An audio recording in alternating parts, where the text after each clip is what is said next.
कबीर जाऊ आश्रम के द्वारा आयोजित इस पावन पंडाल में अगाध श्रद्धा और तत्परता के साथ धर्म तत्व को समझने की जिज्ञासा से पधारे हुए सभी मुमुक्षुजनों, साहेब जी भी सदगुरु कबीर साहब के पावन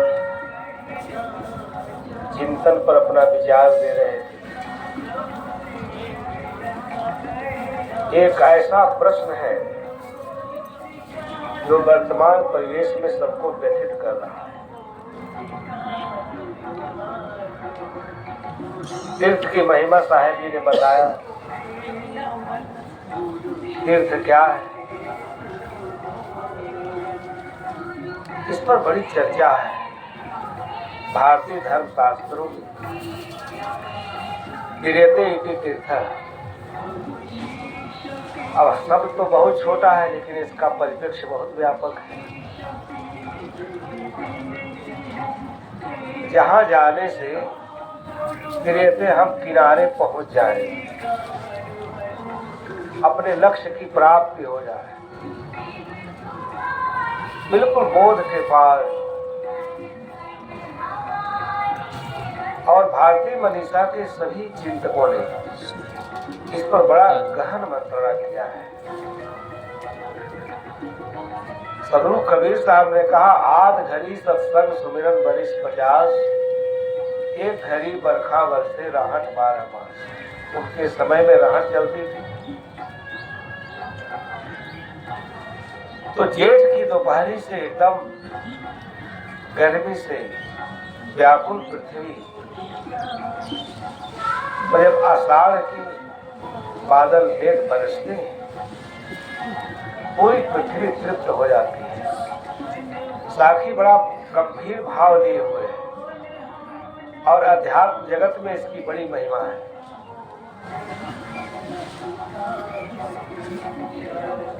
पृथ्वी क्या है? संसार के संतरासों से त्रसित ये जो प्राणी है, सुख के पीछे दौड़ते दौड़ते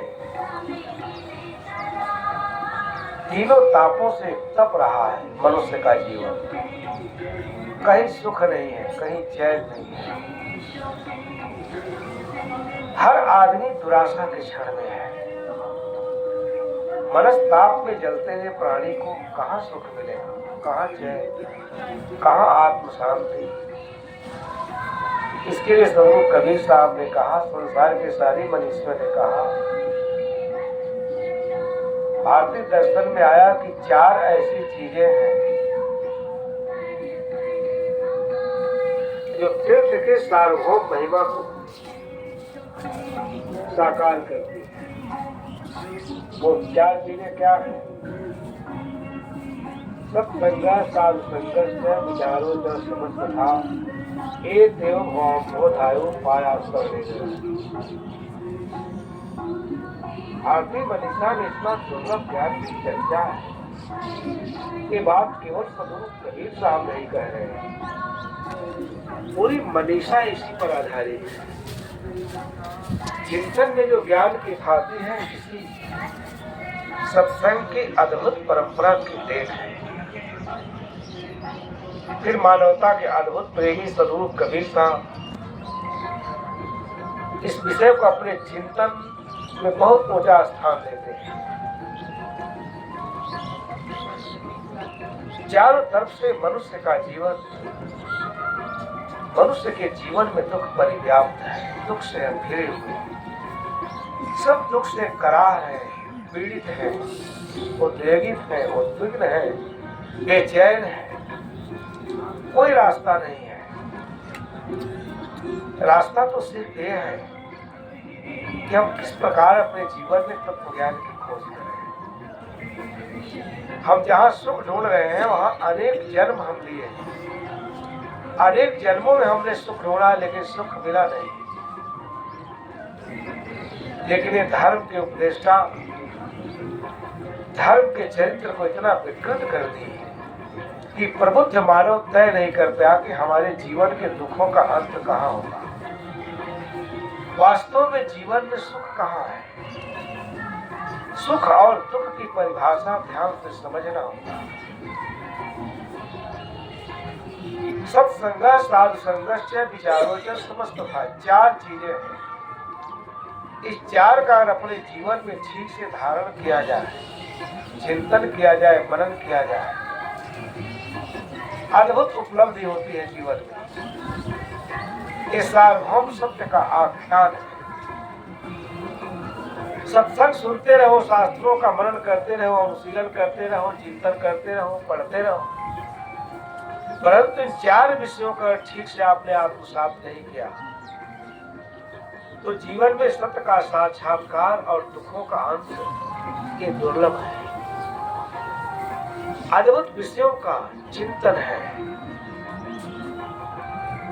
सत्संग साधु संगस्य, पहली आवश्यकता है कि हर व्यक्ति को सत्य की खोज करनी चाहिए।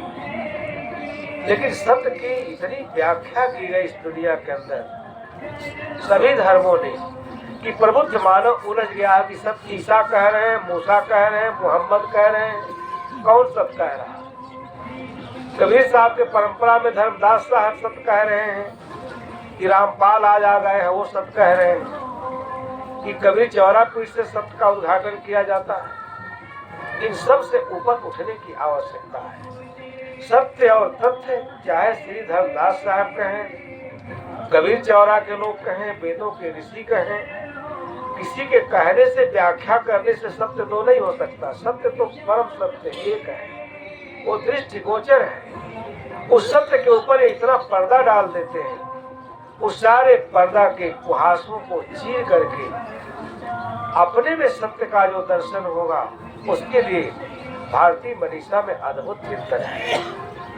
उसकी पहली आवश्यकता है कि हर आदमी पवित्र और शुद्ध अंतःकरण से सत्संग के एक एक शब्दों पर गौर करे, विचार करे, तब वो तथ्य समझ पाएगा।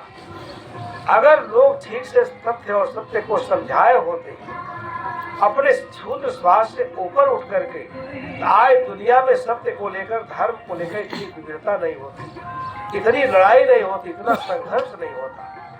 और उसी तथ्य और सत्य को समझाने के लिए कबीर साहब को मध्यकाल में कितना परिश्रम किया है।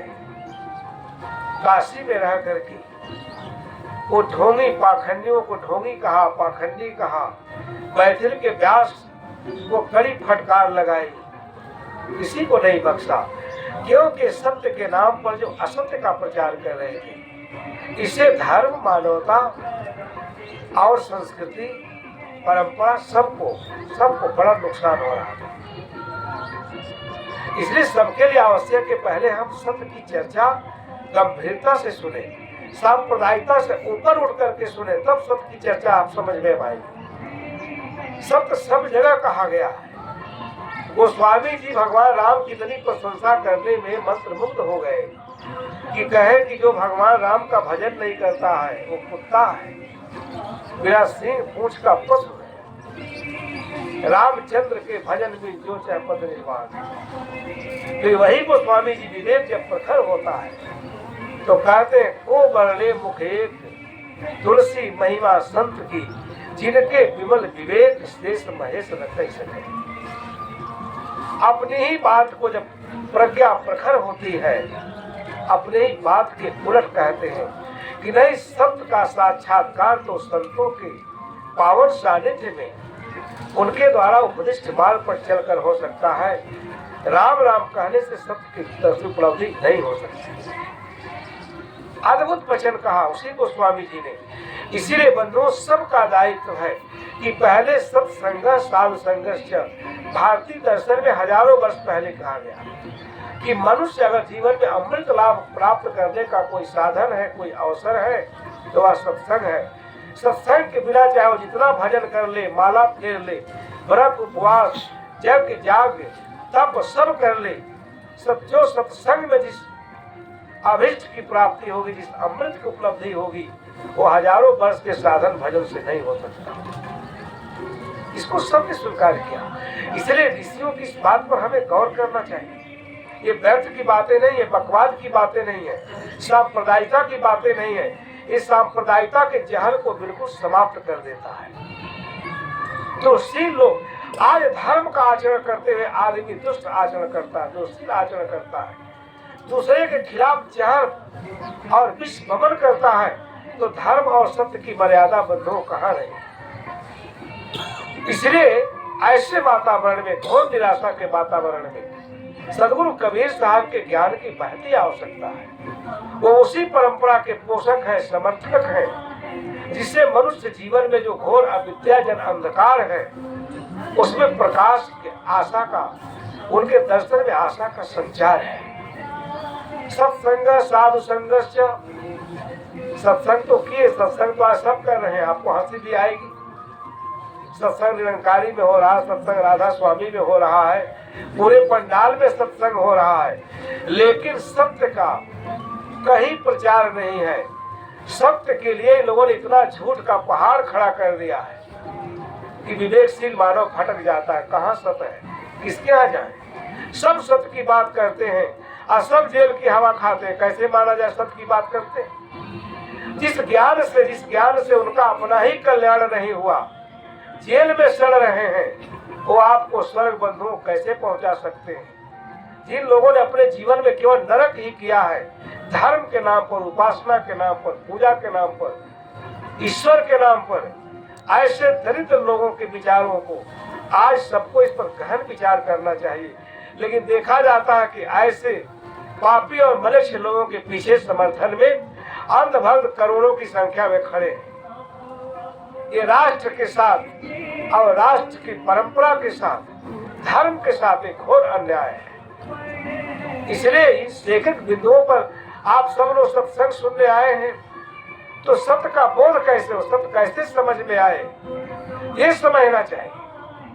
सत्संग साधु संघर्ष, सत्संग करते करते ये अनुभूति होती है, जो आप्त काम, पूर्ण काम, तीर्थ काम, निष्काम चित्त, जो स्वयं में ठहरे हुए हैं, जिन्हें संसार के नश्वरता का बोध है, क्षणभंगुरता का बोध है, जो उसे अपने चित्त को उठा करके अदृष्टा भाव से, साक्षी भाव से केवल देख रहा है, उसके मन में उसके प्रति कोई व्यामोह नहीं, ऐसे महापुरुष के सानिध्य में ही सत्य का साक्षात्कार संभव है। जो सत्य का दृष्टा है, उसका मन बिल्कुल निष्पाप है, निष्कलंक है, निर्दोष है, सबके लिए वो सहज उपलब्ध है।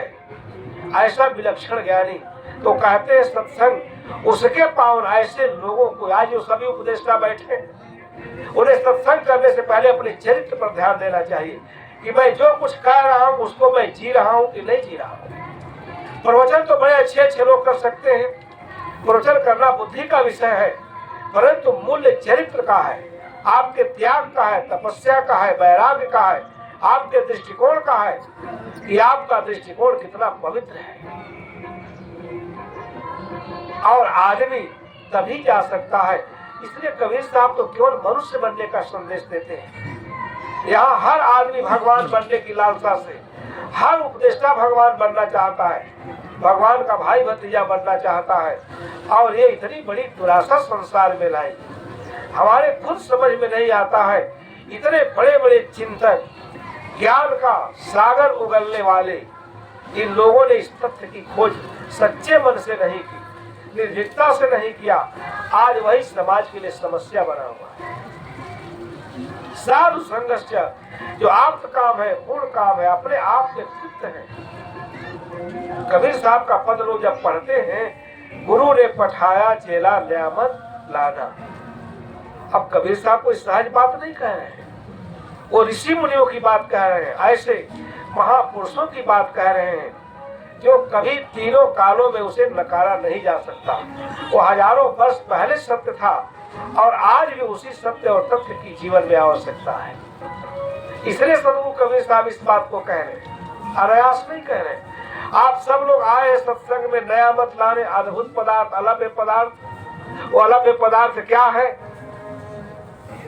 एक महीना सत्संग सुना, मन की मलिनता नहीं गई, मन निर्विकारी नहीं हुआ, दृष्टि पवित्र नहीं हुआ, हम उलझन में पड़े, अपने मन के भावों को अपने से उलझाया नहीं, तो सत्संग सुनने का क्या मतलब है। इसलिए सभी जगह पर इस गंभीरता से, कोई किसी संप्रदाय का हो, उसके कोई उपासना पद्धति हो, कोई इष्ट हो, लेकिन सत्य सबके लिए आवश्यक है। ये कहना कि राम को जानता भयता वही सत्य जानता है, ये महाअज्ञानता पूर्ण वचन है। इसलिए सदगुरु कबीर साहब कह रहे हैं कि गुरु ने पठाया, आप सब यहाँ आए हैं, हम सब आए हैं, नियामत लाना। नियामत क्या? नियामत किसे कहते हैं? अद्भुत पदार्थ, अलभ्य पदार्थ, इस सब पर गहनता से विचार करने की आवश्यकता है। ये साधु संघर्ष, संतों का संग ही स्वर्ग है, और कहीं दुनिया में स्वर्ग है, सब काल्पनिक है। जब संत के सानिध्य में आप जाते हैं, मनस्ताप में जलता हुआ प्राणी बिल्कुल निर्विकारी हो जाता है, उसका मन निष्कलुष हो जाता है, अंतःकरण शुद्ध हो जाता है, पवित्र हो जाता है। ये तपस्या से नहीं होगा, माला फेरने से नहीं होगा, सत्संग के एक एक शब्दों को आत्मसात करके चिर शाश्वत सत्य का दर्शन आप अपने अंदर कर सकते हैं। इसीलिए सारा सत्संग किया गया, सत्संग की व्यवस्था है। विचारो च समस्तता, जब सत्संग करते तो हमारा विचार एकदम निर्मल हो जाता है, पवित्र हो जाता है। सत्संग के बिना, अब सत्संग के कई आयाम हैं। कई बार मैं एक दृष्टांत कहता हूँ, एक लड़का बहुत पढ़ा लिखा था, जैसे आज पढ़े लिखे लोगों की दयनीय दशा है। सब सूट बूट पहन के आए हैं, होटल में ठहर रहे हैं, पंडालों में घूम रहे हैं, लेकिन किसी संत के पास कोई एक विचार नहीं ग्रहण कर रहा है। आना जाना उसका सब निरर्थक है। पंडालों में क्या माइक बज रहा है, लोग करोड़ों का पंडाल लगा करके 50 रुपया थाली भोजन दे रहे हैं, 50 रुपया में चाय दे रहे हैं, कहीं फ्री में भोजन कराया जा रहा है। लेकिन जिस खुराक की आपको आवश्यकता है, जिससे जीवन में क्रांति आएगी, बदलाव आएगी, सत्य को समझेंगे, अपने कर्तव्य पथ पर कैसे आरूढ़ होंगे, इसको तो जब आप बैठ के सत्संग सुनेंगे तभी तो, किसी मनीषी का सुनिए। ये दुर्भाग्य है। साहब कहते हैं विचारो जब, मनुष्य के लिए संसार में विचार सबसे बड़ा धन है। अगर आपके पास लाखों हीरे मोती जवाहरात भरे हो तो उससे आप अपने को पतन की तरफ ही ले जाएंगे। केवल विचार ही आपके जीवन मूल्य की रक्षा कर सकता है, आपके जीवन को उच्च कोट पर, बड़ी ऊंचाई पर प्रतिष्ठित कर सकता है, उच्च आदर्शों से आपको समुन्नत कर सकता है। अद्भुत वचन कहा गया, आज हम लोग विचारों से हीन हैं। सब कुछ हमारे पास है लेकिन आदर्श विचार नहीं है, और ये अत्यंत दुखद है। इसलिए सदगुरु कबीर साहब ने कहा, आओ भूले खट दर्शन भाई, पाखंड भेष रहा लपटाई। ये कहने के लिए बड़ी साहस चाहिए। काशी में रह के कह रहे थे, भारत में आज तक 7वां दर्शन कोई नहीं हुआ है। 6 दर्शन के अंदर ही सारे संप्रदाय हैं। जहां आप चर्चा सुनेंगे वो संप्रदायों के भेद प्रभेद हैं, लेकिन आज 7वां दर्शन इस देश में नहीं है। कबीर साहब की दृष्टि कैसी पैनी थी, कैसी अद्भुत थी। कहा सब जगह केवल पाखंड का प्रचार कर रहे हैं। आओ भूले खंड दर्शन भाई, पाखंड भेष रहा लपटाई। क्योंकि धर्म जो है पाखंड के आवरण में ढक गया था, लोगों ने कुचल दिया था। धर्म पाखंड कोई धर्म कहा जाने लगा तो सच्चे धर्म का दर्शन बंधु कैसे होगा? ये विचार के द्वारा होगा। अगर आप निर्भीकता से, निडरता से, अपने संप्रदाय से ऊपर उठ करके देखेंगे तब आपके पास विचार का दर्शन होगा। विचार कोई सहज चीज नहीं है। आज आपके पास विचार नहीं है, इसलिए आप दरिद्र और दयनीय बन करके समाज में घूम रहे हैं, अपने लिए मुक्ति का भीख मांग रहे हैं, सारी उपलब्धियां गंवाने के लिए तैयार हैं। कोई सब ले ले लेकिन हमको मुक्त कर दे, परमात्मा के पास भेज दे। आपकी समझ इतनी क्या हो गई, क्षुद्र हो गई है। इसलिए जीवन में समझ का मूल्य है, और विचारों के बिना आपका समझ प्रखर नहीं हो सकता। और बोले खट दर्शन भाई, पाखंड भेष रहा लपटाई। जीव शिव काहे ने सोना। कितनी मन में पीड़ा है सदगुरु कबीर साहब के मन में। ये पाखंड ने जीव का क्या कर दिया, सत्यानाश कर दिया। मनुष्य जीवन को चरित्र भ्रष्ट बना दिया। जिस जीवन से मनुष्य जीवन के लिए मानवेतर खानियों के प्राणी तरसते रहते हैं, ऐसा अद्भुत जीवन पा करके ये प्राणी आज रो रहा है। एक शायर ने लिखा कि फूल को देखो तो क्या करता, हंसता और महकता है। आपकी दृष्टि तुरंत चली जाती, बड़ा सुंदर फूल है, बड़ा इसमें सुगंध है। शायर कहता है फूल को देखो तो हंसता और महकता है, अब बुलबुल को देखो तो मस्ती में चहकता है। मगर इस इंसान को क्या हो गया है भगवान, जब देखो तब कुढ़ता और महकता है। इसकी जलन, इसकी कुढ़न, इसके अंदर इसका पीड़ा दर्द का कोई दवा नहीं है। कोई किसी के प्रतिष्ठा को देखकर जल रहा है, किसी के धन को देखकर जल रहा है, किसी के पूज्यता को देखकर जल रहा है। ये मलिनता कैसे जाएगी? यही तो जीवन में महानरक है। किसी ने हमारा क्या नुकसान कर दिया, आप जल रहे हैं। सारे रोगों से ये मनुष्य ही थर थर थर थर कांप रहा है। इसलिए इसे ज्ञान की आवश्यकता है। ज्ञान के बिना आपका ये रोग नष्ट नहीं हो सकता। सदगुरु कबीर साहब ने कहा, जीव शिव का आई न सोना। ये धर्म उपदेशकों ने ईश्वर और ब्रह्म की बात करने वाले, स्वर्ग की बात करने वाले, सतलोक की बात करने वाले ऐसा उदाहरण देते जैसे वहां से चिट्ठी लेकर आए हैं। चारों तरफ धर्म का प्रचार है, पाखंड का प्रचार है। इसलिए कबीर साहब वैदिक ऋषियों का चिंतन अद्भुत है। विचार से हमारा विवेक प्रखर होगा, बुद्धि निर्मल होगी। हम मनुष्य के रूप में, आज मनुष्य बताइए कितना गिरा हुआ प्राणी है, जिसे पशु नहीं खाता, गधा नहीं खाता, बकरी कहते वो नहीं छूती, उस सामान को ये मनुष्य नाक मोड़ के खा रहा है। जाइए देखिए, इससे भी बड़ा कोई अधः पतन आप देखेंगे? और इसी का कारण है कि चारों तरफ भयाक्रांत वातावरण है। लोग आज शादी विवाह में कहीं जाएंगे, खुले तौर पर शराब का सेवन करते हैं, बकरे काटे जाते हैं, मुर्गे काटे जाते हैं। इतना गंदा भोजन करने वाला मनुष्य कहलाने का अधिकारी कैसे है? उसमें विवेक, इसीलिए मनुष्य जीवन का मूल्य सिर्फ इतना ही है, उसमें विवेक का बीज है। वो विवेक कैसे जगे, विवेक कैसे जमे, कैसे पुष्पित पल्लवित हो, कैसे आकार ग्रहण करे, ये आज जरूरत है। बंधुओं, मैं एक कथा आपको सुनाऊं उदाहरण के माध्यम से। एक लड़का था, बहुत पढ़ा लिखा था, इतना पढ़ा लिखा था, बहुत बड़े पद पर आसीन हो गया। अब आज आप कई शब्द सुनते हैं, भारत में शब्द सुन करके प्राचीन पहले के लोग तो सुने भी नहीं होंगे। गर्लफ्रेंड्स है, एक नया शब्द आया, गर्लफ्रेंड्स है, हमारे जीवन साथी हैं, हम, हमारी एक महिला मित्र है। आदमी कितना सड़ा गला है, उसके साथ रहता है। पढ़ लिख करके बहुत होशियार हो गया, और माता पिता शादी विवाह के बारे में सोच रहे थे। पढ़ा तो है, पढ़ लिख करके बहुत रुपया पैसा कमा रहा है, सम्मान कमा रहा है, धन कमा रहा है, लेकिन जीवन उसका पशु जैसा है। उस पढ़ने लिखने का क्या मतलब है? इसे खाने का विवेक नहीं, पीने का विवेक नहीं, जीवन जीने का ढंग नहीं, इसका क्या मतलब है? वो सब यूनिवर्सिटी आज अपना अर्थ और मूल्य खो दिए हैं। सबको पढ़ा लिखा करके मांसाहारी, शराबी, विषयी, व्यभिचारी, भिखारी, नीच बना रहे हैं। ये आप लोग कहीं जाके देख सकते हैं।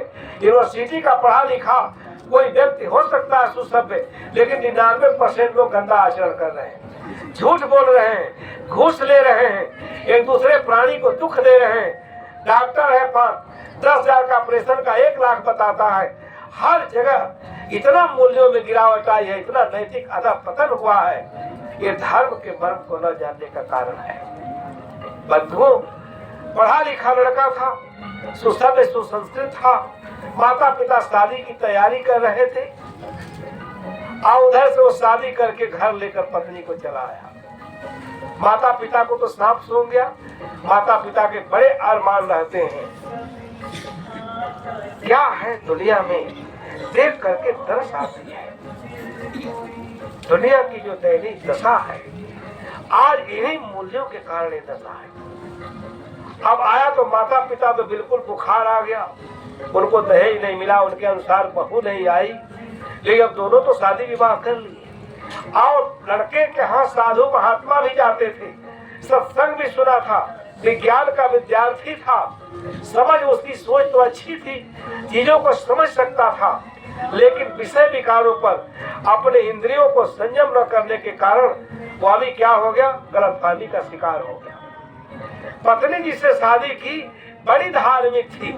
धार्मिक आप किसे कहते हो? जो पूजा करता है, पाठ करता है, मंदिर जाता है, ये हमारी बहनें सवेरे नहा धो करके और सीधे डोलची में फूल माला तिलक चंदन लेके कहाँ जाती है? देवी के यहाँ, भगवती के यहाँ, मंदिर में। घर में सास करा रही है, चाय नहीं देगी, हम पूजा करने जा रहे हैं। इतना बेवकूफी है धर्म के क्षेत्र में। कौन बैठ कर किसका तुम पूजा करने जा रही है?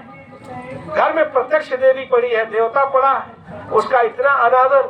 अब पत्थर के देवी देवता में तुम्हारा इतना विश्वास। लड़का भी भयाक्रांत था, उसने कहा देखो हम नित्य शंकर जी का पूजा करते हैं, चलो पहले हमारे साथ काशी जी बाबा विश्वनाथ का पहले हम दर्शन करेंगे, तब तुम्हारे घर में तुम्हारी माँ भी नाराज, तुम्हारे पिता भी नाराज, इस घर में मैं रहूंगी कैसे?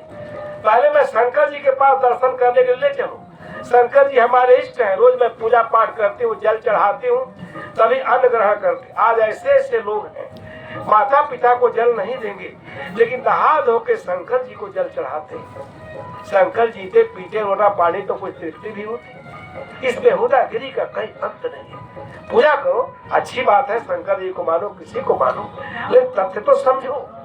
तथ्य को न समझ करके पूजा का क्या मूल्य है? कोई मतलब है, कोई अर्थ है? अब पत्नी के डर से मानता तो नहीं था शंकर जी को, पूजा पाठ नहीं करता था। जब शादी कर लिया तो पत्नी का अधीन तो रहना पड़ेगा। अब पत्नी के पीछे पीछे जा रहा है। पत्नी ने कहा माला खरीदो, खूब बढ़िया गजरा खरीदो, काजू की बर्फी खरीदो, मेवा मिष्ठान खरीदो, चंदन तिलक द्रव्य लो, चलो शंकर जी का दर्शन करेंगे। वो कहा देखो तुम आगे आगे चलो, हम पीछे रहेंगे। पत्नी से सब डरते हैं, और किसी से डरो चाहे न डरो, पत्नी से तो सब लोग अंदर अंदर भयाक्रांत रहते हैं। कोई पत्नी से लोहा नहीं ले सकता। बाहर आप 1000 मर्दों पर जो है लड़ाई कर सकते हैं, आप पत्नी अगर रौ दूध धारण कर ले तो आपको चरण पकड़ना ही पड़ेगा, कोई उपाय नहीं है। पीछे पीछे जा रहा है, कहा इसकी श्रद्धा है, भगवान की पूजा करती है, धर्म परायण है, पूजा कर ले। शंकर जी को आराम से जो है उनका भी माला वाला पहना करके अभिषेक करती है, दूध चढ़ाती है, फूल माला चढ़ाती है, चंदन लगाती है, मेवा मिष्ठान अर्पित करती है, और धीरे से कहती है कि हे शंकर जी मुझे एक लाल दे दीजिएगा। आए पीछे पीछे सुन रहा है, हे शंकर जी मुझे एक लाल दे दीजिएगा। 3 बार 4 बार कही, खूब पूजा की, पाठ की। अब पति तो क्या करे, वो बेचारा उसके दास्ता में उसका गुलाम था ही। घर चला आया, अब माता पिता इतना उधम बुझाए कि घर में रहना मुश्किल हो गया।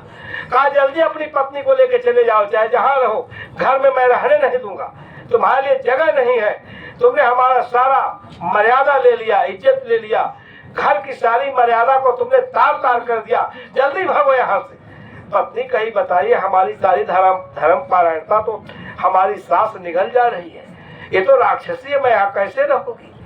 दोनों आपस में तय करते हैं, मायके में पत्नी को पहुंचा देता है, बेरोजगार है, इसलिए आत्म संयम से, इंद्रिय संयम से, काम क्रोध लोभ मोह को संयमित करने से बड़ा कोई धर्म नहीं है। इसको संयम किए बिना जीवन में किसी को सुख नहीं मिल सकता, चाहे कितना भी बड़ा ज्ञानी हो। इसीलिए आगे मैं बताऊंगा, महर्षि कहता है विचारो च समस्त था, जब तक मन और इंद्रियों का निग्रह नहीं किया जाएगा, संयम नहीं किया जाएगा, लोभ को, काम को, क्रोध को, जो विकार हमारे जीवन में नरक के कारण बनते हैं। बंधु अब पत्नी को मैके में करके चला गया कलकत्ता कमाने, काम कहीं मिला नहीं, चुटपुट काम करता रहा, पढ़ा लिखा था, अपने निर्णय पर गहन बड़ा पश्चाताप होने लगा, रोने लगा कि आज मैं अपने से शादी नहीं किया होता तो दर दर नहीं फटकता, अपने ही खाने को नहीं कमा पा रहा हूँ, पढ़ा लिखा हूँ, बढ़िया काम नहीं मिलता है। अब वहाँ साल भर रह गया, पैसा कमाता नहीं था, किसी तरह से अपना जीता था। और पत्नी को यहाँ सब लोग व्यंग बाण छोड़ने लगे, देखो इसने अपने शादी किया, पत्नी भी पति भी छोड़ के चला गया। शादीशुदा लड़की का मैके में रहना कठिन हो जाता है। उसने नाराज होकर, कोई चिट्ठी नहीं, पत्री नहीं, सोचता कि चिट्ठी लिखेंगे तो दीवान करेगी, पता बताएंगे तो मांगेगी साड़ी लाओ, गहना लाओ, स्त्रियों का तो ही श्रृंगार है। उसने नाराज होकर के चिट्ठी लिखा कि जाओ बेहुदा, तुम्हारे रहते मैं हैरान हो गई हूँ। और चिट्ठी वहां पहुंचा, जैसे पढ़ा, माथा पीट पीट करके, छाती पीट पीट करके रोने लगा। पढ़ा लिखा था, वो क्या जानता है कि मैं राण शब्द का क्या अर्थ होता है। अब काम धंधा छोड़ के कि पत्नी जो है लिखिए कि मैं राण हो गई हूँ। लोग समझाने लगे बात क्या, क्यों रो रहे हो। कहे भाई साहब हमारी पत्नी विधवा हो गई। लोगों ने कहा बेहुदा कहेगा, तुम जिंदा तुम्हारी पत्नी कैसे विधवा हो जाएगी, नालायक कहेगा, होश में है कि नहीं, बेहोशी की तो हालत में नहीं। कहा आप मानो चाहे ना मानो, मैं जिंदा था मेरी मामी विधवा हो गई, मेरी फुआ विधवा हो गई, मेरी मौसी विधवा हो गई, सब विधवा हो गई, मैंने सबको विधवा होते देखा। लोगों ने कहा आदमी है कि शैतान है, पागल है, एक पैसे की बुद्धि नहीं इस नालायक के पास। अरे जब तुम मरोगे तब तुम्हारी पत्नी विधवा होगी। कहा मैं मान नहीं सकता हूँ, मेरी पत्नी ने बड़ा दर्द भरा लेटर लिखा है, अब मुझे सहन नहीं हो रहा है, और छाती पीट पीट के रो रहा है, तमाम उदाहरण दे रहा है, हम देखे हैं सब विधवा हो गए हमारे सामने। लोगों ने कहा जब तुम मरोगे तब तुम्हारी पत्नी, कहे मैं मान नहीं सकता हूँ। ये कोई भद्र पुरुष गए, रो रहा था, बिलख रहा था, समझाने लगे, समझदार थे। कहे नालायक कहीं का, मनुष्य जीवन में केवल समझ का मूल्य होता है। बेहुदा उसने अपना दर्द लिखा है, लगता तुम उसे कुछ पैसा नहीं भेजते हो, गहना नहीं भेजते हो, रुपया पैसा के अभाव में वो तड़प रही है, किससे मांगे, शादीशुदा लड़की, तुमने उसको जो है उपेक्षा कर दिया है। इसका मतलब है कि तुम जल्दी रुपया पैसा लेकर के जाओ, उससे मिलो, साड़ी गहना, वो बड़ा दुखी है। तब जो है उसको राहत मिला। और महाराज जी समझाए, कोई संत पुरुष थे कि जब तुम मरोगे तब तुम्हारी पत्नी विधवा होगी, अब पत्नी मरेगी तब तुम विधुर होगे, इतना परेशान नहीं हो जाता, तुम समझो। उसने अपनी पीड़ा लिखा है, दुख लिखा है, जल्दी चले जाओ। खूब कपड़ा लत्ता खरीदा, खरीद करके सोचा कि शंकर जी से एक लाल मांगी थी तो छोटे बच्चे के लिए जूता खरीदा, मोजा खरीदा, अच्छा अच्छा कपड़ा ड्रेस खरीदा, सब खरीद करके बढ़िया साड़ी खरीदा, जो भी कमाया था सोने चांदी का खूब बढ़िया गहना, कि जाते पत्नी खुश हो जाए। और ले करके सूटकेस में भर करके पहुंचता है एक सप्ताह में घर। और जैसे पत्नी देखी सूटकेस लेके आ रहा है, उछलते कूदते आकर के हाथ में से सूटकेस ले लेती है, घर के अंदर जाती है, खोलती है, सब देखा, अंदर अंदर बड़ा प्रसन्न हुई, बढ़िया साड़ी, बढ़िया गहना, साबुन, सोडा, क्रीम, पाउडर, रिकॉर्डिंग हो रहा है, लाइव कर देख रहा छोटे बच्चे का जूता, मोजा, एक बात नाराज हो जा रही है। कहती है नालायक तुम ये किसके लिए खरीदे हो, लगता किसी दूसरे लड़की तुमने संपर्क कर लिया, ये छोटे बच्चे का जूता, मोजा, ये सब किसके लाए हो।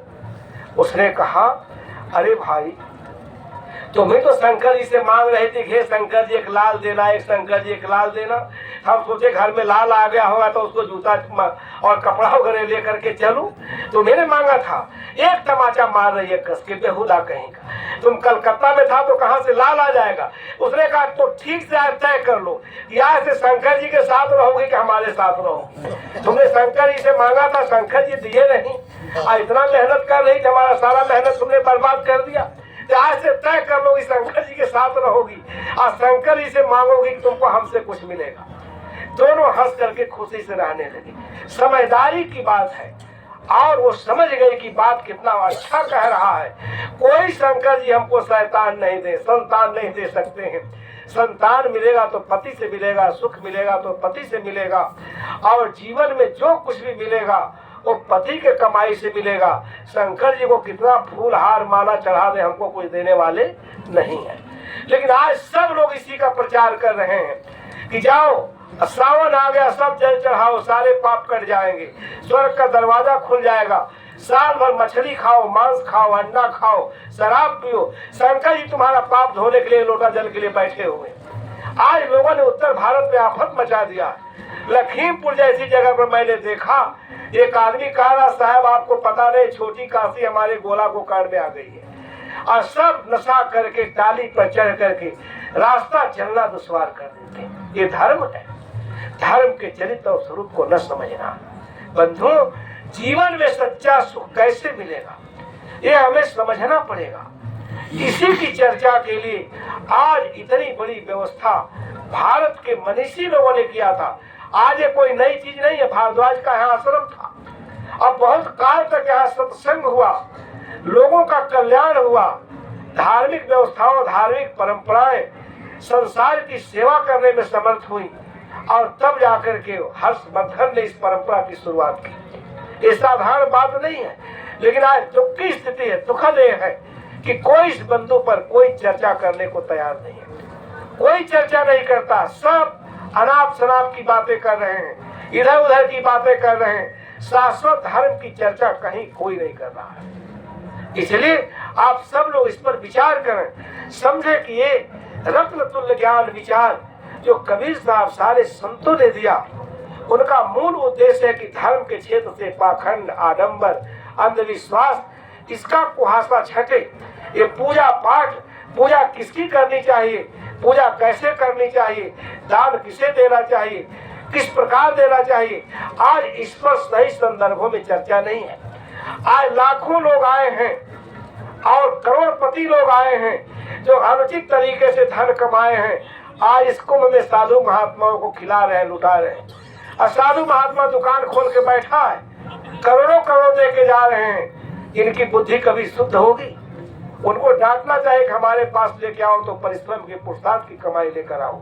ये धर्म कहता है नीति पूर्वक धन कमाना चाहिए और मन और इंद्रियों का अपना संयम करना चाहिए, जिसके कारण जीवन में सारा दुख है।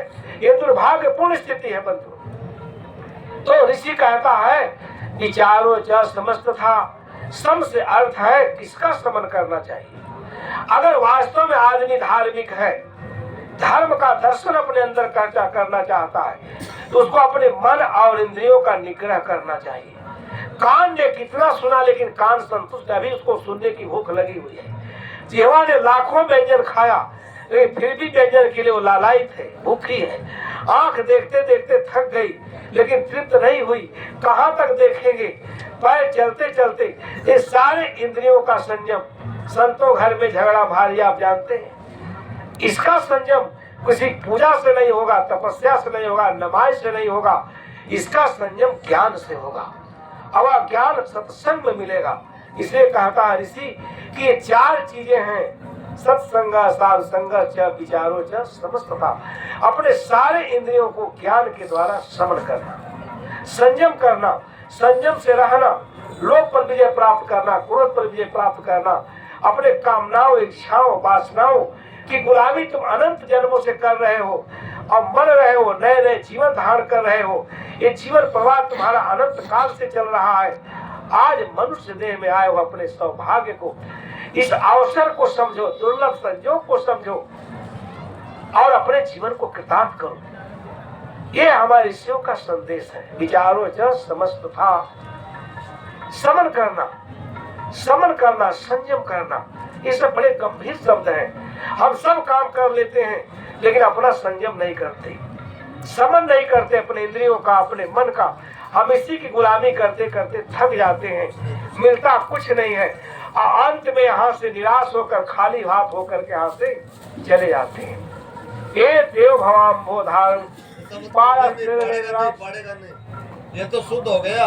वो कहता है ऋषि, ये चार चीजें हैं जिससे इस संसार रूपी भयावह संसार सागर से तरा जा सकता है, पार हुआ जा सकता है। इसलिए चार चीजों के बारे में जहाँ विस्तार से चर्चा की जाए, वही तीर्थ है, वही मोक्ष का दरवाजा खुलेगा, वही सत्य के दर्शन होंगे, वही अपने जीवन के सारे दुखों का अंत होगा और आपका जीवन कृतार्थ होगा। इसलिए बंधु, आप सत्संग में आए हैं, इन विषयों पर जब कबीर साहब ने देखा, दृष्टिपात किया, वो हिल गए और इसलिए उनका मन बहुत उद्विग्न हो गया, पीड़ित हो गया। चारों तरफ उलझन, चारों तरफ हम जहाँ देखते हैं वहीं हर आदमी चालाकी करता है।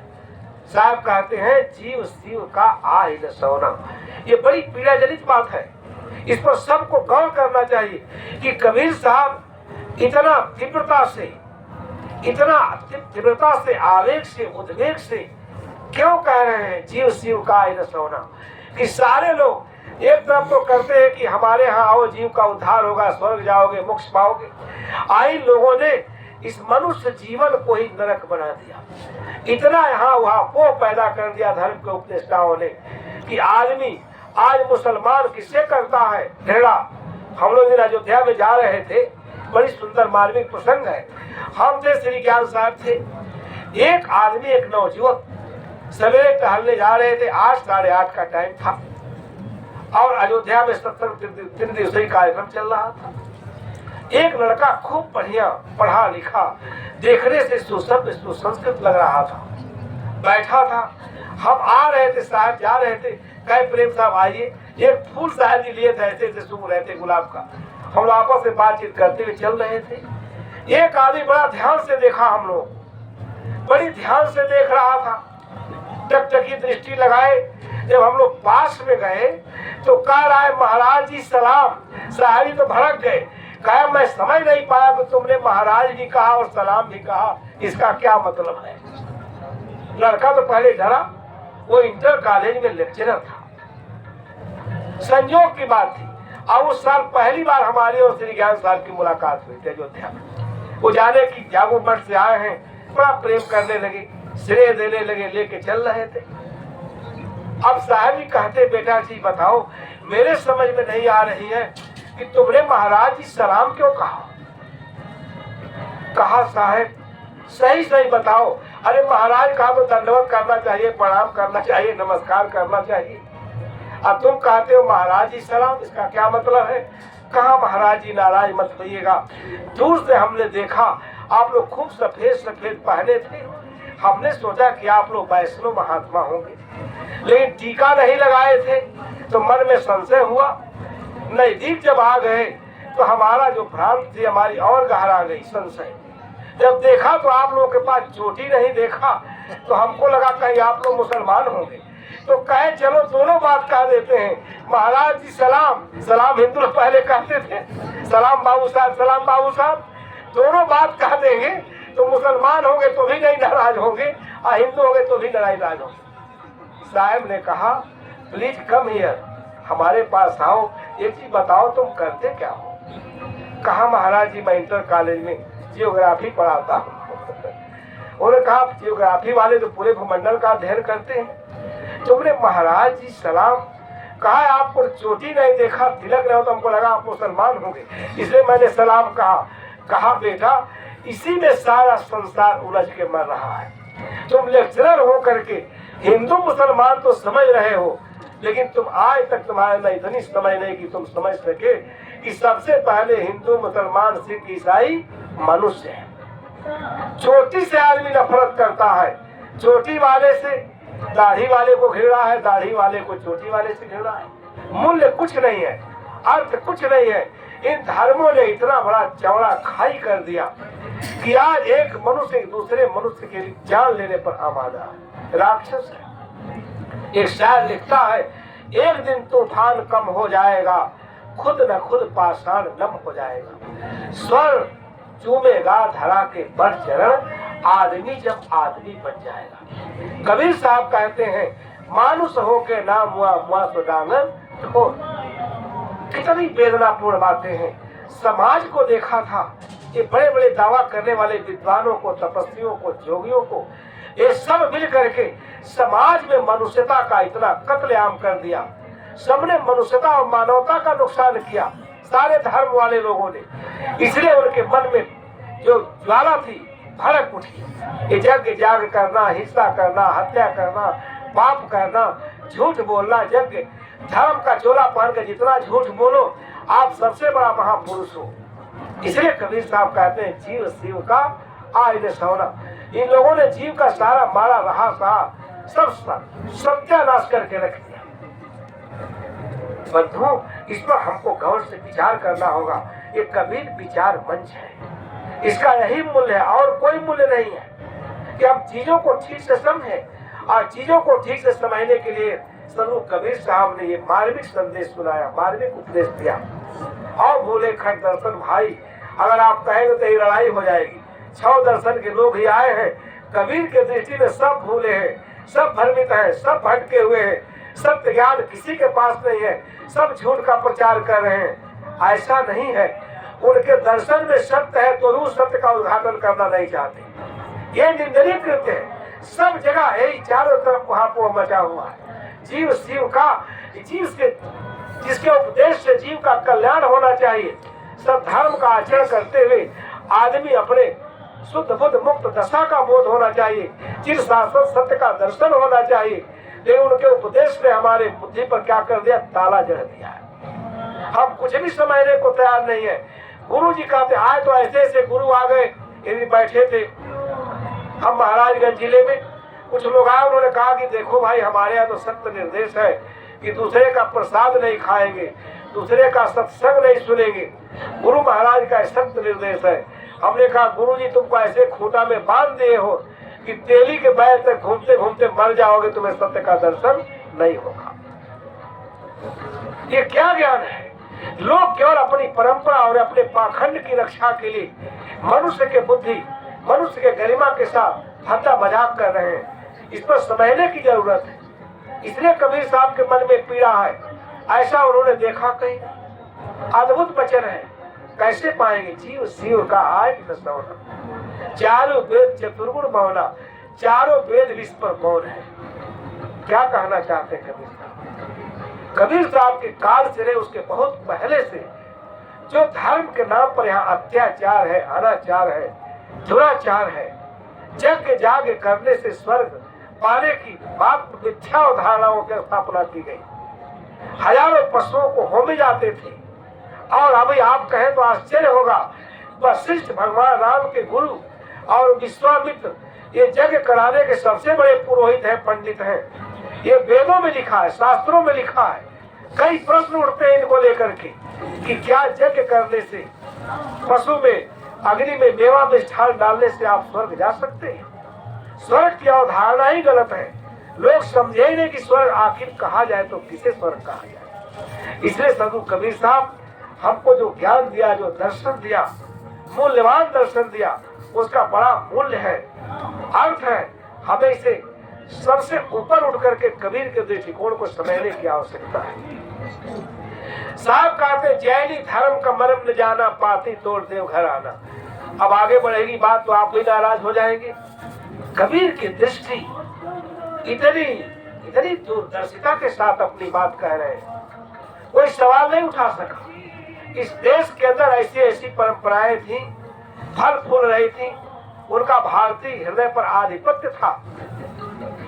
कबीर साहब ने उनके मिथ्यात्व को देखा, समझा और आम जनता के सामने उसको रखा और बड़ी दृढ़ता से रखा।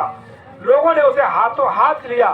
तभी कबीर साहब काशी से लेकर गुजरात तक बड़ी बड़ी संख्या में लोग, पूरे भारत के लोग जाति संप्रदाय से ऊपर उठ करके, और कबीर साहब ऐसे सत्य का प्रतिपादन कर रहे थे कि सब लोग उनके साथ हो लिए। पूरे उत्तर भारत में आंदोलन खड़ा हो गया, मूवमेंट चला।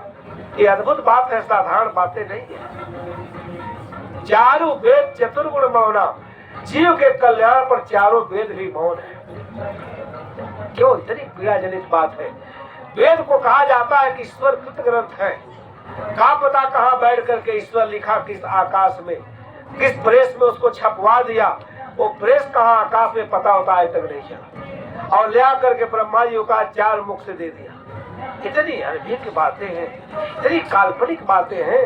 एक मैं था तो एक आदमी कथा सुनाया कि एक लकड़ी का वो कपड़ा बुनने वाला हथियार, करघा कहते हैं, करघा चलाता था।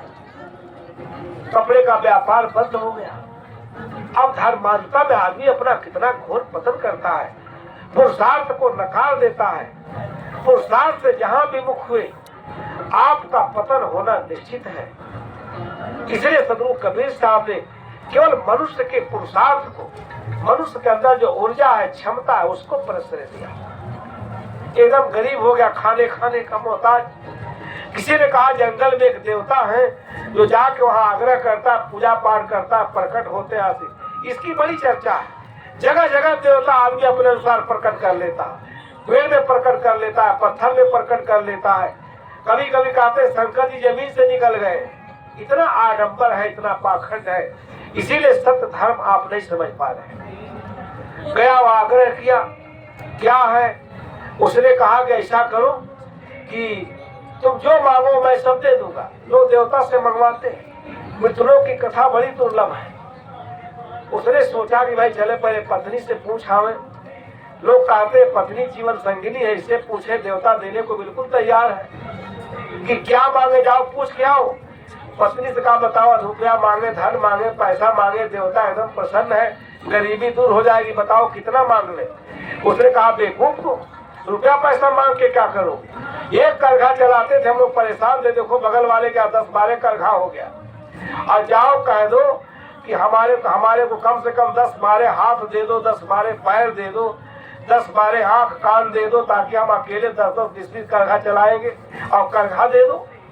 लोग किसी की बात नहीं मानते, पत्नी की बात मान जाते हैं। ये बड़ा खुश होके गया, कहा रुपया पैसा की जरूरत नहीं है महाराज, हमको 5 हाथ दीजिए, 10 हाथ दीजिए, 10 पैर दीजिए, 20 आंख दीजिए, कान दीजिए, ताकि हम अकेले 20-20 करघा चलावे, खुद मार पैसा आ जाएगा।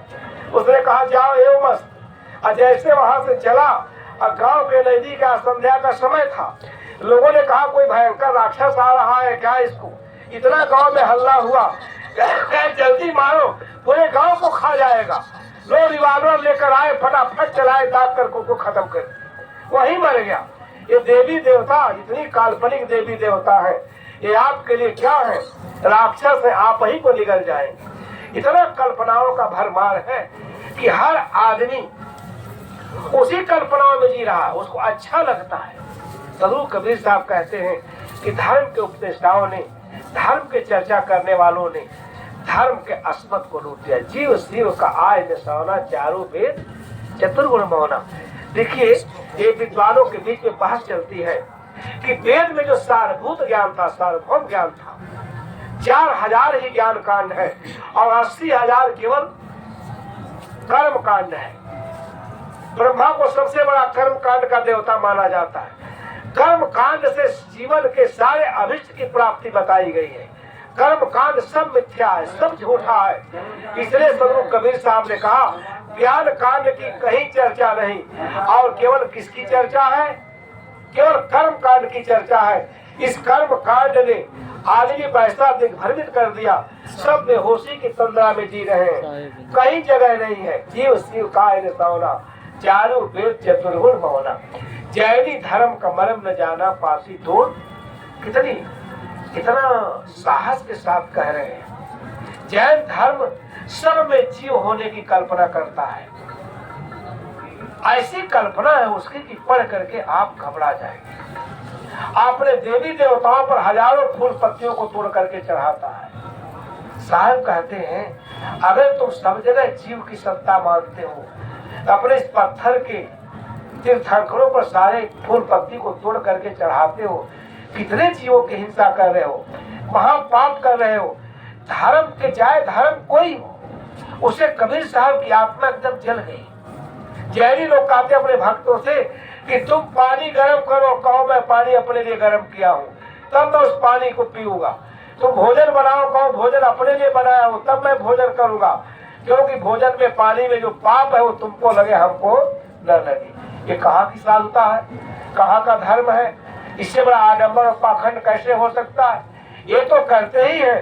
नाथों सिद्धों की परंपरा से जो बजरोनी साधना आया, वो गणित साधना भी करते हैं लोग, कि स्त्रियों के साथ ये संपर्क करते हैं और साधना में अपना बिल स्तंभन करते हैं, उनका बिल स्खलित नहीं होता है। इसकी प्रशंसा मैंने जब देखा कि शंकर दिग्विजय भास का व्याख्यान देते हुए और पंडित बलदेव उपाध्याय ने कहा कि बजरोनी साधना बड़ी उच्च कोट की साधना है, गुरु कृपा से प्राप्त होती है। ये पढ़ करके हम लोग को शर्म आती है। ऐसे घृणित विषय विकार को साधना कहना, धर्म कहना, ये धर्म को नष्ट कर देना। इस सारे भारतीय परंपरा के धर्मों में ये घृणित विचार थे। इसलिए कबीर साहब ऐसे प्रश्नों को जनता के सामने रखा, आम लोगों के सामने रखा, और सब सुनने योग्य बातें हैं। अगर सब लोग इसको ठीक से सुने, इसकी मर्यादा को समझे, रखे, जाने, तो वो बहुत अपने जीवन में बहुत कुछ कर सकते हैं। उनको किसी महाराज की कृपा की आवश्यकता नहीं होगी, वो दीन नहीं बनेंगे, मलिन नहीं बनेंगे, किसी ईश्वर परमात्मा की आवश्यकता नहीं है। इसलिए सत्संग के द्वारा कबीर साहब ने अपने उपदेशों में इसको बहुत ऊंचा स्थान दिया, बड़ा मार्मिक चिंतन किया। ये गौर करने वाली बात है, समझने वाली बात है। इसमें नाराज होने की बात नहीं कि हमारी निंदा हो रही है, क्योंकि इसी को ठीक ढंग से हम नहीं समझे, आंख मूंद करके हमने इसको समर्थन कर दिया, इसे मान लिया, वही कर्म करने लगे और हम अपने जीवन में लक्ष्य से भटक गए। मनुष्य जीवन रत्न तुल्य जीवन को हमने खो दिया। धर्म आचार परमो धर्म कहा गया। जीवन मनुष्य जीवन में आचार ही परम धर्म है। कौन आचार जानता है, कौन आचार का पालन करता है? इसलिए केवल मंदिर जाना, मस्जिद आना, ग्रंथ पढ़ना ये धर्म नहीं है। हमारा आचार पक्ष बहुत समुन्नत होना चाहिए, सुंदर होना चाहिए। उसी में धर्म की मर्यादा निहित है। हम आचार से एकदम बिल्कुल पतित होते हैं। आचार पक्ष को हम जानते ही नहीं कि आचार क्या है, विचार क्या है। बंधुओं, इसलिए सदगुरु कबीर साहब को आप लोग मनन करें। सदगुरु कबीर साहब का एक विचार मंच है, सभी मंचों पर अच्छा सत्संग हो रहा है। आप सभी जगह जाए, सबको सुने और विवेक के द्वारा छाड़ करके जो सत्य है उसको ग्रहण करें, नहीं तो हम अपना बहुत बड़ा नुकसान करेंगे। हर आदमी चालाकी में जी रहा है। जैनी धर्म का मरम न जाना, पाती तो देवघरा। दावना मरुआ चंपा फूला, मानव जी कोट सब तूला।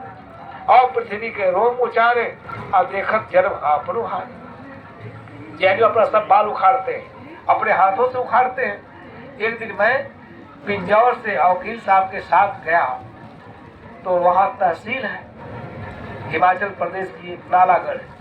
तो कहे हम जा रहे हैं कचहरी, आप यहाँ जैनों का मंदिर है वहाँ चले जाइए। हम कहे चलो अच्छी बात है, सबके पास जाना चाहिए। जब उस जैन मंदिर में हम गया, एक महाराज इतना पढ़ने लिखने में व्यस्त, वो कुछ पूछे ही नहीं, वहाँ पूछने की परंपरा नहीं है। आप जाएंगे तो उनका सेवक आपको पानी देगा, चाहे पूछेगा। महाराज लोग आपसे कुछ नहीं पूछेंगे, खाएंगे पिएंगे, बैठिए उठिए, कुछ नहीं। उनके धर्म में ऐसी व्यवस्था है। हम बैठा रहा, एक साधक आया, उसने हमको चटाई दिया बैठने के लिए। कहा महाराज जी पानी अपने घर से लाते हैं, क्योंकि जैन सन्यासी अपने हाथ से कुछ नहीं करता। इसलिए धर्म की जो अवधारणा है इस देश में, विचारकों ने गंभीरता से विचार नहीं किया। इसलिए धर्म मनुष्य का उद्धार करने में अपना मूल्य और अर्थ खो दिया। एक गंभीर विचार का विषय है। कई लोग विचार नहीं करते, मान्यता में इतने उलझे हुए हैं, रूढ़ियों में इतने उलझे हुए हैं। रूढ़िवादिता को धर्म कहा जाता है। ये कितनी घृणित बात है। मनुष्य एक विवेकशील प्राणी है, उसमें विवेक का बीज है। जो कुछ सुने उसको विचार करे, सत्य है असत्य है। गीता में लिखा है, रामायण में लिखा, कहीं भी लिखा तो मनुष्य ही है। तब वो अपने लिए उद्धार के सुंदर मार्ग का चयन कर सकता है। अद्भुत ज्ञान का कथन किया गया। अब वहां गए तो एक महाराज जी आए, थोड़े सीधे साधे थे, श्वेतांबरी लोग थे। मैंने उनसे प्रश्न किया कि महाराज जी आप लोग जो बाल उखाड़ते हैं, इसको तो आप लोग सेव भी कर सकते हैं जैसे हम लोग कराते हैं, हाथ से उखाड़ने की क्या जरूरत है? इसमें क्या तर्क है, क्या अवधारणा है? वो मुस्कुरा करके हमसे कहे महाराज जी हमारे परंपरा में है। वो विवेक से वो भी समझते हैं कि गलत बात है, लेकिन परंपरा में इसलिए परंपरा के साथ चिपके हुए हैं। परंपरा में गलत चीजें हैं। विचार के द्वारा, चाहे कबीर साहब कहते हो, चाहे तुलसीदास कहते हो, वेद में कहा गया अगर वो मनुष्यता का रक्षा करने में असफल है, उन विचारों को मानने की कोई आवश्यकता नहीं। हर आदमी यहाँ चालाकी में लगा हुआ। महाराज से मैंने विनम्रता पूर्वक कहा, और इसके बारे में आगे मैं कुछ नहीं बता सकता। हमारी परंपरा इसलिए अपने हाथों से अपना बाल उखाड़ते हैं। कबीर साहब का मन, सारे धर्मों का आप कल्पना करिए, पूरे भारत में जितने धर्म और परंपराएं कार्य कर रही थी, सबकी सुंदर मीमांसा सदगुरु कबीर साहब ने किया। और सबके असलियत को, सबके अंदर जो अच्छाई थी उसको भी कहा, जो बुराई थी जिसके कारण धर्म की महिमा नष्ट हो रही थी उसको भी कहा। और इसीलिए काशी में सब लोगों ने उसे सुना भी। पाती तोड़ देव घर आना, दौना मौना चंपक फूला, मानव कोट जीव सब तूला। और पृथ्वी के रोम उचारे, देखा जन्म आपनो हार। मनमत बिंद करे असरारा, कल्पे बिंद खत। इसको मैंने बताया, इसको माइक पर कहने का विषय नहीं है। ज्ञान अमर पद बाहरे नेरे तेहनु। ये पूरी बात कहने के बाद जो सत्य की व्याख्या करते हैं, ज्ञान अमर पद बाहरे नेरे ते है तो आज जो जानेता के निकट है, नहीं रहा सकल घट। ये एकदम जन भाषा में लोगों को, हर लोगों को सहज ही ज्ञान उपलब्ध करा दिया कबीर साहब। जिस ज्ञान को तुम, जिस परम तत्व के दर्शन के लिए लालायित हो, वो परम तत्व कहाँ है? किसी खोह में है, आकाश में है, पाताल में है। कहाँ है? कहाँ जाओगे? कहाँ खोजोगे? क्योंकि सत्य के प्रति इतना उनके मन में आदर है। कबीर ने किसी को नहीं बख्शा, सबके लिए कहा। हल्ला कुछ रावण गौ कंसा कृष्ण गए, सुनर मुनि बंसा ब्रह्मा गए, मरम नहीं जाना पर सब गए जो रहल सयाना। उन्होंने पूरी भारतीय परंपरा की मीमांसा की थी।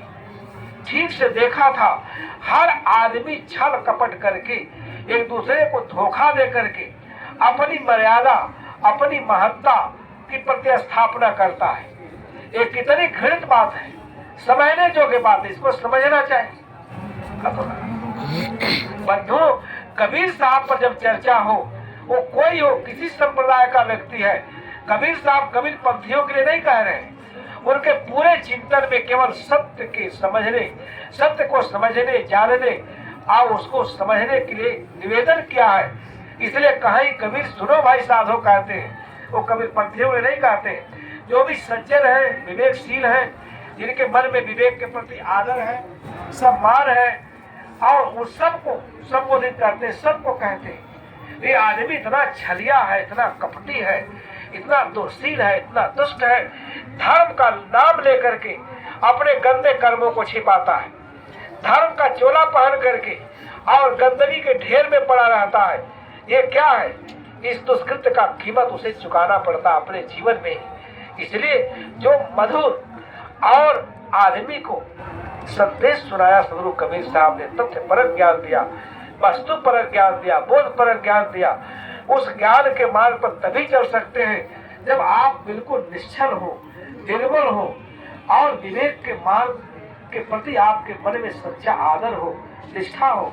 ये काम नहीं कर पाते। एक उदाहरण मैं आपको दूं, दो बच्चे थे, हरिद्वार जा रहे थे। हरिद्वार जा रहे थे, कोई कुंभ लगा था, कोई मेला लगा था। अब बताए बच्चे हैं, पढ़े लिखे हैं, अब कहाँ जा रहे हैं? हरिद्वार जा रहे हैं। जब गाड़ी स्टेशन में पहुंचे ट्रेन, तो देखे गाड़ी में इतनी भीड़ थी, एकदम गाड़ी ठसाठस भर गई थी, चींटी को भी झोलने का उसमें जगह नहीं था। धर्म ने और धर्म को धारण करके जब धर्म के महिमा को समझे बिना आदमी धर्म को धारण करता है तो अपना ही नुकसान नहीं करता है, वो धर्म के साथ इतना बुरा व्यवहार करता है कि धर्म से रहित नहीं आदमी की श्रद्धा उठ जाती है। अब वहां जब गए, देखे गाड़ी में जाने की जगह नहीं है, कहे कैसे हम जाएंगे?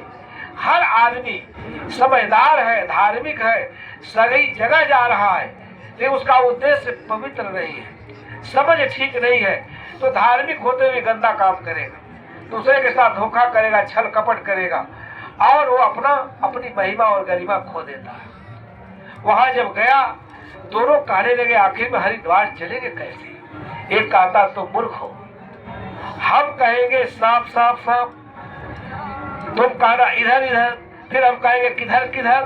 देखो सारे लोग गाड़ी छोड़ के उतर जाते हैं, 2 मिनट में सारी गाड़ी हम खाली करवा देते हैं। आदमी जो है अपने बुद्धि का इतना दुरुपयोग करता है,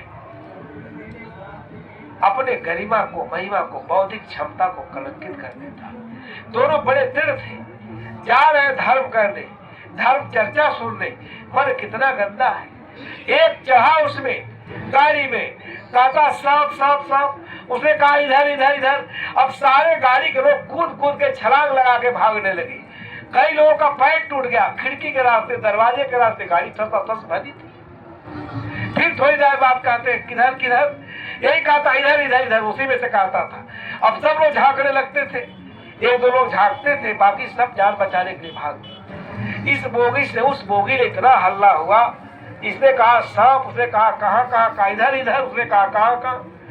पूरी की पूरी ट्रेन खाली हो गई। स्टेशन मास्टर से लोगों ने शिकायत किया, आए वहां जो कार्यकर्ता थे, जो कर्मचारी थे, आकर के सब चेक के कहे कहाँ कहाँ सांप था, कहाँ सांप था। सब पूरा बोगी छान डाला गया, लाइटिंग से लेकर के सारा खिड़की, दरवाजा, सीट, कहीं कोई सांप नहीं मिला। आए सब सीट खाली हो गया तो दोनों आराम से चादर बिछा करके सो गए, एक सीट लिखा करके। कहे चाहे जब चलेगी, अब तो आराम से चलेगी, स्टेशन मास्टर चलाएगा जांच वाच करवा के। अब वहां भीड़ हो गई, सारे लोग हल्ला करने लगे, गाड़ी में कहीं रास्ते में सांप निकल जाए, किसी को काट खाए क्या होगा। स्टेशन मास्टर ने कहा भाई से ये बताओ गाड़ी में किस बोगी में सांप था? कह देखो ये बीच वाली बोगी में सांप था, किनारे वाली बोगी। उसने कहा ऐसा करो, उस बोगी को काट दो और बाकी लोग बाकी को लेकर के चले जाओ। ये दोनों आराम से उसी बोगी में सोए जिस बोगी में सांप सांप कहे। उस बोगी को स्टेशन मास्टर ने कटवा दिया, बाकी गाड़ी चली गई, सब के सब वहीं सोए हुए हैं। जब नींद खुली देखे उसी स्टेशन पर हमारी बोगी खड़ी है, बाकी गाड़ी चली गई। कान पश्चाताप और विषाद में डूब गए। हाँ, आप धर्म चर्चा सुनने आए हो, इसका तात्पर्य क्या है, इसका अर्थ क्या है, इसका मूल्य क्या है? समाज में बड़ी बड़ी भ्रांतियां हैं। धर्म की महिमा और धर्म विशेष को ब्रह्मा भी इस देश में नहीं समझ पाए थे। इसीलिए पुराणों में जो उनके चरित्र का स्खलन किया गया है, जो वर्णन है, उसे सुन करके शर्म आती है। आज उसी ब्रह्मा विष्णु महेश का चारों तरफ हुंकार है, सब उन्हीं की चर्चा चारों तरफ सुन रहे हैं, जा रहे हैं, देख रहे हैं, महामलेक्ष घेरे हुए। इसलिए जब धर्म चर्चा हो, सार्वभौम धर्म की चर्चा हो, तो धैर्य से सुनना चाहिए। उसी शाश्वत धर्म की चर्चा सदगुरु कबीर साहब ने अपने चिंतन में किया और किसी को नहीं बख्शा। कहते ज्ञान अमर पद बाहरे मेरे ते है, ज्ञान यहाँ नहाने से नहीं होगा। कभी मैंने कहा था, कोई जो सवाल उठा रहे हैं कि कभी पंथी यहाँ क्या करने आए हैं, तो स्नान नहीं मानते हैं, संगम नहीं मानते हैं, तीर्थ मूर्ति पूजा नहीं मानते, उनको अकल नहीं है। इस कुंभ की यही महिमा है, यही भारत की विशेषता है। विभिन्न संस्कृतियों के लोग यहाँ आए हैं, विभिन्न धर्मों के लोग, विभिन्न विचारधाराओं के लोग। 6 दर्शनों में यहाँ कभी कोई विवाद नहीं रहा और इसीलिए इसका महत्व है। किसी विशेष संप्रदाय के लोग आकर के भंडारा करे रहे एक महीना, उसका कोई महत्व नहीं है।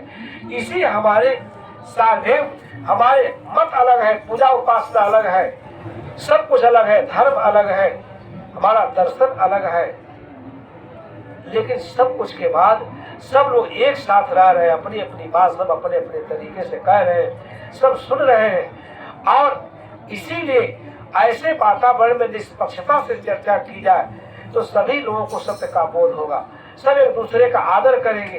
कोई कितना भी बड़ा लेखक हो, विद्वान हो, सत्य तो अंत में उसको कहना ही पड़ता है। सत्य नहीं कहेगा तो जाएगा कहाँ बंधुओं? इसलिए सारे चर्चा के मूल में है, शायद एक दोहा में कहते हैं, साखी में कहते हैं कि ज्ञान अमर पद बाहरे लिए लेते हैं। तो ज्ञान अमर पद, जो ज्ञान है बिल्कुल नजदीक है, हमारे समीप है। ज्ञान का विषय केवल हमारी आत्मा है। इसलिए भारतीय दर्शन में लिखा गया कि बहुत सुंदर सुंदर बातें, बहुत उच्च कोटि के बातों का वहाँ दिग्दर्शन है, समीक्षा है और सबको उसको सुनना चाहिए, धैर्य से सुनना चाहिए। वाक ज्ञात ज्ञान मात्र नाम, ये लिखा गया है।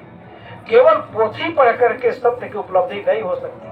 चाहे कोई कितना बड़ा ज्ञानी है, धर्मशास्त्रों का जानकार है, मर्मज्ञ है, चारों वेदों को जानता है, 6 शास्त्र 18 पुराण गीता भागवत तो सब जानता है, लेकिन उससे अमृत की उपलब्धि नहीं हो सकती। तथ्य परक, वस्तु परक और बोध, जो सम्यक दृष्टि है, सम्यक बोध है, उसको हमको बड़ी निर्मलता से, निर्मल हृदय करके, शुद्ध हृदय करके, पवित्र बुद्धि से उसे स्वीकार करना पड़ेगा। चाहे कितना भी गंगा में नहाए, ऊपर का परमात्मा हमको मिलने वाला, क्योंकि ऊपर तो अनंत है, कहाँ परमात्मा है, उसका विश्लेषण करने का समय नहीं है। ये प्रकृति की सारी व्यवस्था आज है, अनंत है। ये बात वेदों में लिखा गया, वेदों के ऋषियों ने इस पर शंका किया है।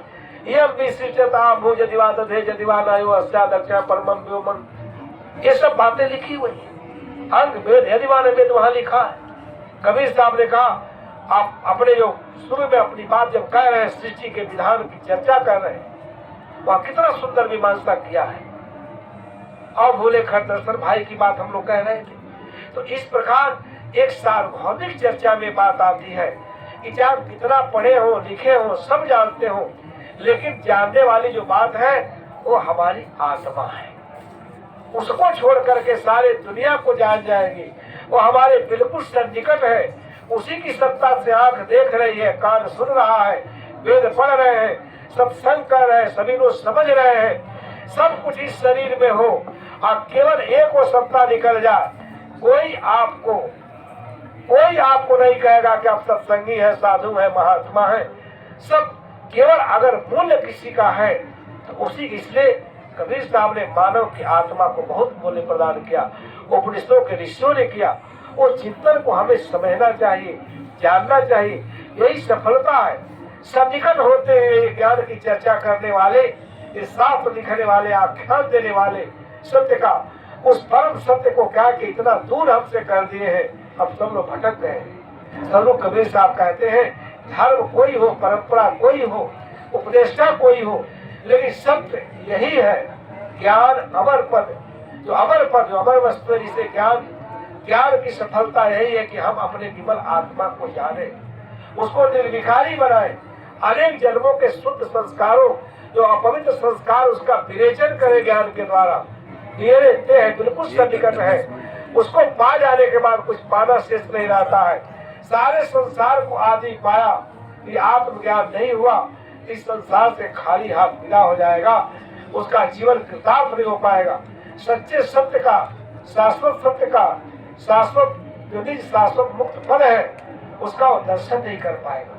इसलिए नियरे देहाय दूर, सबको सत्संग करके, तथ्य को समझ करके उस सार्वभौम सत्ता को समझना चाहिए, उसके नजदीक जाना चाहिए। आप वही है ही है, वो तो समझाने का तरीका। तब तो मसीह इसी पर कहा गया, उपनिषद में ये नहीं कहा गया तब तो मसीह प्रज्ञा नाम ब्रह्म। अब इसी से उपनिषद की महिमा बढ़ी, मनुष्य के हृदय के अंदर ईश्वर तत्व के छिपे होने का कथन किया गया है।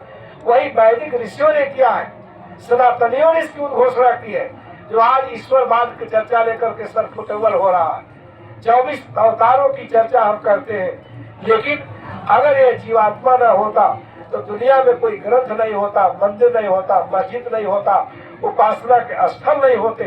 इसलिए सबसे उपासनी और उपास्य अगर कुछ है तो हमारी आत्मा है, हमारी आत्मा की सत्ता है। इसको हमें समझना चाहिए। ज्ञान अमर पद बाहरे मेरे ते है, आजो जाने ताके निकट है, अरे रहा सकल घट। एक नाई था, एक आदमी गया दारू पीता था, शराब। ठीक से समझिएगा, ये सब लोग अपना अपना शराब ही पिला रहे हैं। धर्म का मद ऐसा है, नशा ऐसा है, वह नहीं उतरता।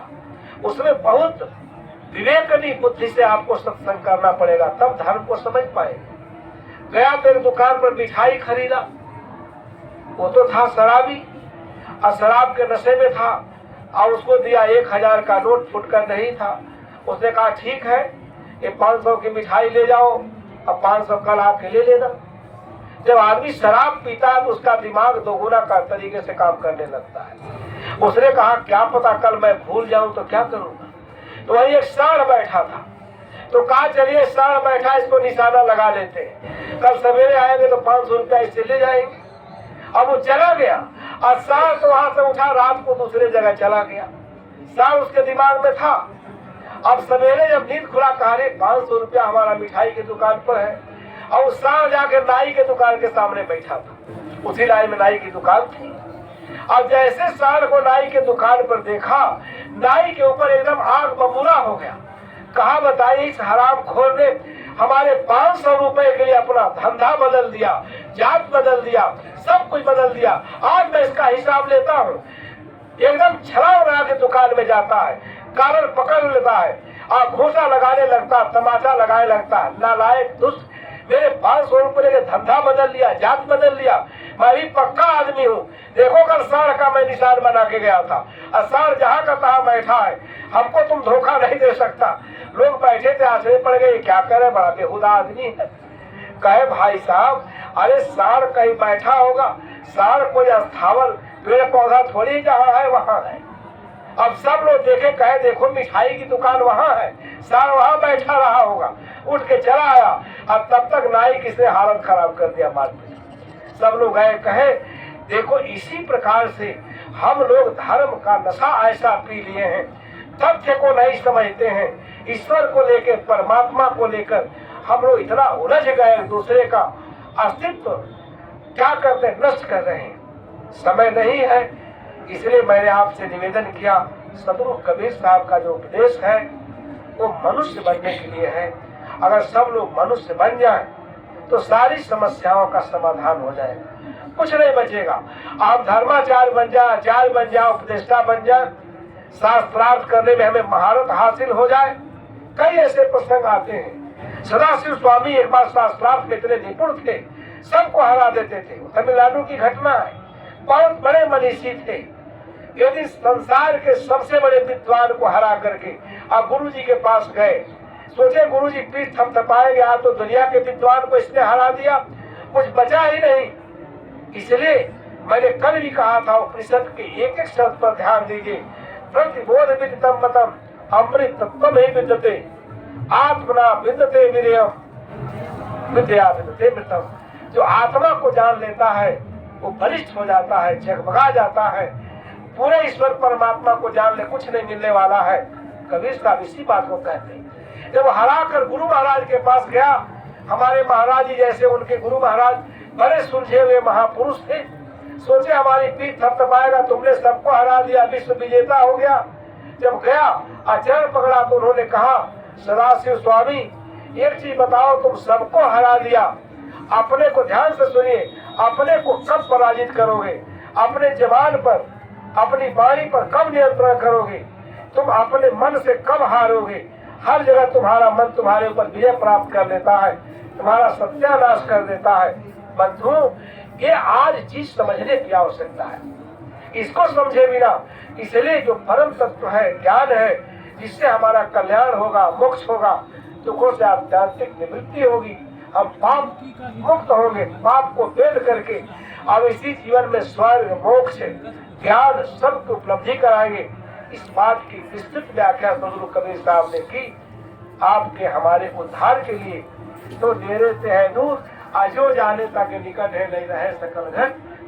सब जगह विद्यमान है और सब जगह इसकी चर्चा है, वेदों में, उपनिषदों में। वो स्वामी जी ने भी कहा है, आचार्य जी उसने बताए थे, अस्प्रभ हृदय अक्षत अधिकारी। सब कहते कहते सत्य उनको कहना पड़ा। आज उसी सत्य को आप तो जाने, पहचाने, खोजे, अपना कल्याण करें। आप सबको बहुत बहुत धन्यवाद देते हैं। अपने विचारों को विराम देता हूं।